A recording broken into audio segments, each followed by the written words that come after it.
Good afternoon, I'm Jess De Los Santos. This is One News Now.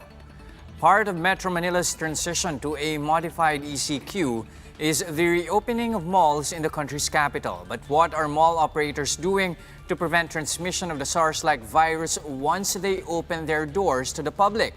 Gerard De La Peña is live from BGC in Taguig City to tell us all about it. Gerard, anong aasahan natin? Jess, malls are slated to open starting tomorrow and mall operators are busy preparing to welcome back customers. But if you are going to one tomorrow, expect a different malling experience. Here at the Uptown Mall at the Bonifacio Global City, you'll go through the usual temperature checks before going in. Once inside, there are visual cues for people lining up to use the elevators as well as those who are going up the escalators. Maintenance staff are now busy disinfecting the building. The mall operator has also designated so-called social distancing ambassadors to ensure that customers are observing proper quarantine protocols. Not all shops will be open though because the government only allows certain stores like some services, food establishments, clothing stores, and other non-leisure businesses. Those who will be allowed to operate will have to limit the number of customers coming into their shops. Other malls are also doing similar preparations. The Ayala Group said aside from disinfection and setting up new protocols, they are also ramping up digital platforms to allow customers to just pick up, drive through, or have their goods delivered to them. Just a reminder for those going to the malls, expect temperature checks and crowd control, so be ready to line up when you visit the mall this weekend. Just eating inside dining establishments still prohibited, and restaurants can offer takeout or delivery services. And also, most malls are also enforcing a no mask, no entry policy. So if you're going to one tomorrow, just bring one just to be sure.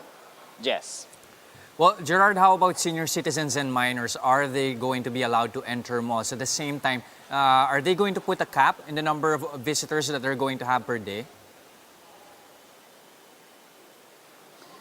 With regards to your question as to the age of the mall goers, yes, we were told by the mall management that those below 19 years old and those above 59 years old will not be allowed to enter the mall. As to the other question regarding the cap on the number of visitors, well, it's a DTI directive that any store should only allow up to 50% of their capacity. So let's say, for example, if a small store can only accommodate 10 customers at a time, they will only be allowed to accommodate 5 customers and the others will have to line up outside.